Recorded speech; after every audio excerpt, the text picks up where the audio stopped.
নমস্কার, আমি মিসেস মহুয়া দত্ত। আজকে আমি আপনাদের পড়ে শোনাব সৌমি গুপ্তর লেখা ওখানে কে। এই গল্পটি একটি ভূতের গল্প। এটি কল্পনা করতে পারলে ভালোই লাগবে। প্রাচীন পাইন বনের বুক চিরে চলে গেছে সর্পিল রাস্তা। বৃষ্টির আগের মেঘ ঘন, কুয়াশার চাদরে মুড়ে যাচ্ছে চারপাশের মাথা। উঁচু করে দাঁড়িয়ে থাকা জবুতবু গাছের পাতা। নিস্তব্ধ অবছায়া অন্ধকারে গাড়ির ভিতরে বসেও হাত পা রীতিমতো ঠান্ডা হয়ে আসছে।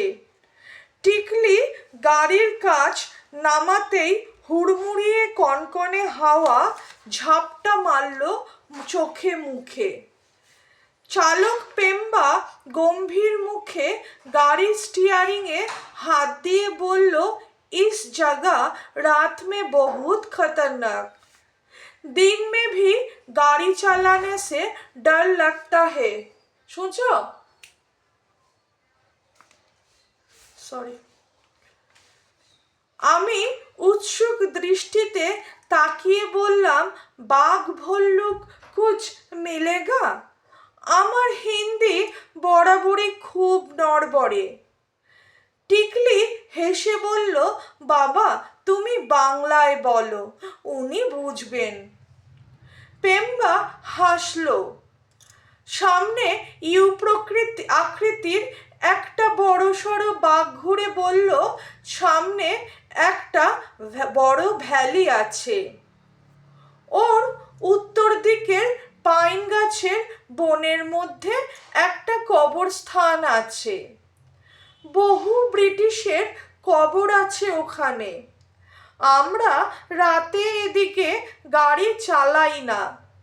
বিকেল 3টে পর্যন্ত রুটের গাড়ি পাবেন, তারপর এদিকটা শুনশান। পেম্বার মুখে এত সুন্দর বাংলা শুনে আমি অবাক। জিজ্ঞেস করলাম, তুমি বাংলা জানো? পেম্বা হেসে বলল, পাহাড়ে এখন 12 মাস বাঙালিদের আনাগোনা। না শিখে উপায় কি? বলতে না বলতেই গাড়িটা জোর ঝাঁকুনি দিয়ে থেমে গেল। পেম্বা একটু অবাক হলো। গাড়ির তেল ঠিক আছে, টায়ার পাংচার হয়নি, গাড়ির ইঞ্জিন হঠাৎ করে থেমে গেল কেন? দেখার জন্য ও গাড়ি থেকে নেমে গেল। প্রায় 3 ঘন্টা গাড়িতে একভাবে বসেছিলাম বলে আমারও নামতে ইচ্ছে করছিল। টিকলিকে নিয়ে আমি নেমে এলাম। পেম্বা ততক্ষণে গাড়ির সরঞ্জাম বের করে দেখতে শুরু করেছে। পেম্বাকে বললাম, একটু বনের মধ্যে ঘুরে আসছি। পেম্বা ঘাড় ঘুরিয়ে বলল, বেশি দূর যাবেন না, চিতা বেরোয় এখানে চিতা বেরোয় এখানে। তাছাড়া বিড়বিড় করে আরো কিছু বলল পেম্বা, কানে এলো না, কারণ টিকলি ততক্ষণে আমার হাত ছাড়িয়ে দৌড় লাগিয়েছে সামনের দিকে। জঙ্গলের ভিতর বুনো গন্ধ, গা ছমছমে পরিবেশ, টানা ঝিঝি পোকার আওয়াজ, মাঝে মাঝে হাওয়া দিচ্ছে। সামনে এগিয়ে দেখলাম টিকলি আরো এগিয়ে চলেছে। ক্লাস 9-এ পড়লেও ওর সাহস বরাবরই বেশি। এবার ছুটিতে ওর মা অফিসের কাজে বাইরে গেছে। অগত্যা আমাকেই পাকড়াও করেছিল এবারের জন্মদিনে পাহাড় নিয়ে যেতে হবে। অফবিট জায়গা। আমিও রাজি হয়ে গেলাম। টিকলির মতো আমারও পাহাড় খুব প্রিয়। কিন্তু সমস্যা হলো এই সব অফবিট জায়গায় সুযোগ সুবিধে কম। গাড়িটার কি হলো কে জানে। একবার পিছন ফিরে তাকালাম, পেম্বা মন দিয়ে গাড়ি ঠিক করছে। যদি ঠিক না হয় কপালে কি লেখা আছে কে জানে। অগত্যা তখন ওই বাংলোর ম্যানেজারকে ফোন করতে হবে। টিকলি দূর থেকে ডাকলো, বাবা তাড়াতাড়ি দেখে যাও। টিকলি নিশ্চিত কোনো পাখি দেখেছে। আমি এগিয়ে গেলাম। জঙ্গলের মধ্যে এই ক্ষুদে জায়গাটা একটু ফাঁকা। একটা ছোট জলাশয়, তার পাশে একটা মাত্র সমাধি ক্ষেত্র। চারদিকে তাকিয়ে দেখলাম আর কোনো কবরস্থান বা সমাধি নেই। পেম্বা যে বলেছিল উত্তর দিকে কবরস্থান আছে, এ তো দেখছি পশ্চিমে জঙ্গলের মধ্যে একটু এগোতেই সমাধি ক্ষেত্র। আমি অত পাত্তা দিলাম না। টিকলির চোখ গোল গোল করে বলল, হন্টেড প্লেস। আমি হেসে বললাম, যাক তোর আশা সার্থক হলো তবে। নে এবার যত ভূতের বই নিয়ে এসেছিস সব খুলে বসে পড়। তোর তো আবার কি সব মন্ত্র জানা আছে মৃত আত্মাকে ডেকে নিয়ে আসার। বলেই হেসে তাকালাম ওর দিকে। টিকলি ইতিমধ্যে সমাধির বেদির উপরে উঠে সন তারিখ দেখতে শুরু করেছে। মেয়েটা ভূত পাগল, ছোট থেকে ভূতের গল্প সব গোগ্রাসে গেলে। টিকলি ফিসফিস করে বলল, লুসি, জন্ম 1924, মৃত্যু 1938। প্রাচীন সমাধি, কিন্তু প্রাচীন সমাধি কিন্তু একটাই মাত্র কেন? টিকলিকে উদ্দেশ্য করে বললাম, ঠিক আছে তুই আপাতত চলে আয়, বৃষ্টি শুরু হলে আর রেহাই নেই। একটাও ছাতা নেই এখানে, দুজনেই ভিজবো। ঠান্ডা লেগে গেলে সবটাই মাটি। টিকলি তখন চোখ বন্ধ করে কি সব ভাবছে। আমি এগিয়ে ঠেলা মারলাম, কি ভাবছিস?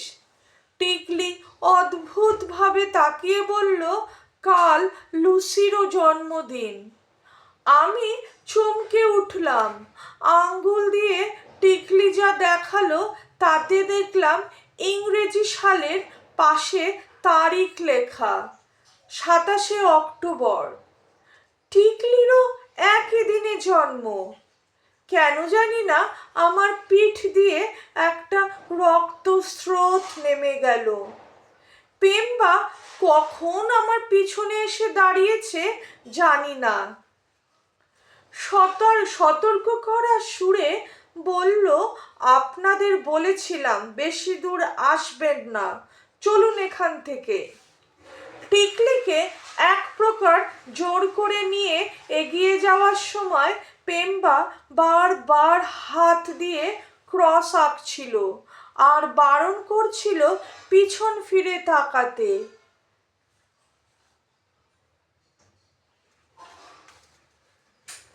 আমি তখন দেখলাম টিকলি পিছন ফিরে তাকালো একবার আর বিড়বিড় করে কি সব বলল। ওর হাতের মুঠোয় শক্ত করে কি যেন ধরা। ওকে দেখে আমার অদ্ভুত লাগলেও আমি কথা বাড়ালাম না, প্রসঙ্গ বদলানোর চেষ্টা করলাম।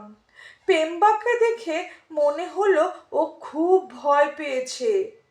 কারণ জিজ্ঞেস করায় পেম্বা এড়িয়ে গেল।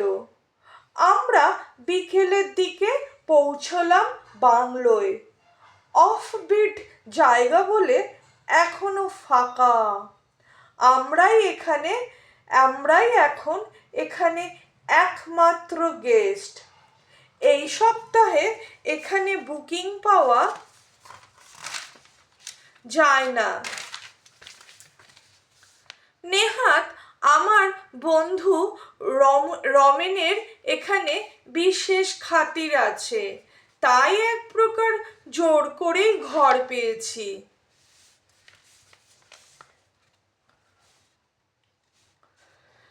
রাতের দিকে বৃষ্টি বাড়ল।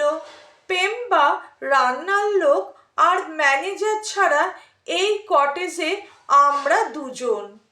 প্রচণ্ড হাওয়ায় জমে যাওয়ার জোগাড়।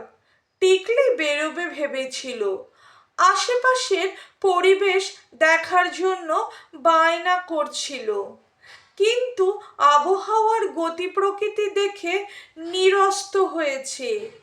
আপাতত ঘরেই গল্পের বই নিয়ে বসেছে দেখছি। আমি ল্যাপটপ খুলে অফিসের কাজ করছিলাম। হঠাৎ খেয়াল করলাম আমাদের ব্যাগ যেখানে রাখা আছে তার পাশে একটা লোহার জং ধরা ক্রস। আকারে ছোট, কিন্তু এটা এখানে এলো কি করে? ফোনটা বেজে উঠল তখনই। টিকলির মা ফোন করেছে। ঘরের মধ্যে নেটওয়ার্কের অবস্থা খুব খারাপ। এর আগেও দুবার ফোন এসে কেটে গেছে বলে আমি ফোন নিয়ে বাইরে এলাম। টিকলিও পায়ে পায়ে বাইরে এলো কথা বলার জন্য। বৃষ্টিটা এখন ঘ্যান ঘ্যানে, সাদা হয়ে গেছে চারদিক। ভীষণ ঠান্ডা। পেম্বা আগুন পোয়াচ্ছে। আমি পেম্বার পাশে গিয়ে বসেছিলাম। পেম্বা ছেলেটি বলে যাচ্ছিল এখানকার ইতিহাস। আমি জিজ্ঞেস করলাম, এখানে আসার সময় তুমি বলেছিলে ব্রিটিশের কবরস্থানের কথা। ওখানে কি করে ব্রিটিশের কবর এলো? মানে এখানে এই এত নির্জন এলাকায় ওদের বাসস্থান ছিল?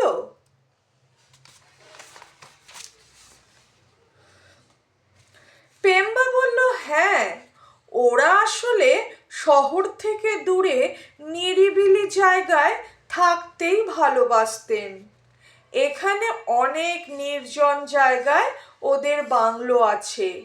সরকার এখন সেগুলো রক্ষণাবেক্ষণ করে। এই যে কটেজে আপনি আছেন, এটাও এক ব্রিটিশেরই বানানো। দীর্ঘদিন থাকার ফলে তারা এখানকার বাসিন্দা হয়ে গিয়েছিলেন। তাদের মৃত্যুর পর এখানেই সমাধিক্ষেত্র বানানো হয়েছে। টিকলি মন দিয়ে শুনছিল। সত্যি কথা বলতে আমারও এই পাহাড়ি এলাকায় এসব গল্প রূপকথার মতো লাগছিল। এই বাংলো যিনি বানিয়েছিলেন তার নাম রিচার্ডো, তাই না? টিকলি বলল। আমি অবাক হয়ে বললাম, তুই কি করে জানলি? টিকলি একটু অবাক না হয়ে বলল, কেন? ঢোকার মুখেই তো লেখা ছিল ডেভিড রিচার্ডো। পেম্বা টিকলির কথায় সায় দিল। একটু পরে গরম কফিতে চুমুক দিতে দিতে টিকলি আবার বলল, আচ্ছা, লুসি মারা গেল কিভাবে? মানে এত কম বয়স।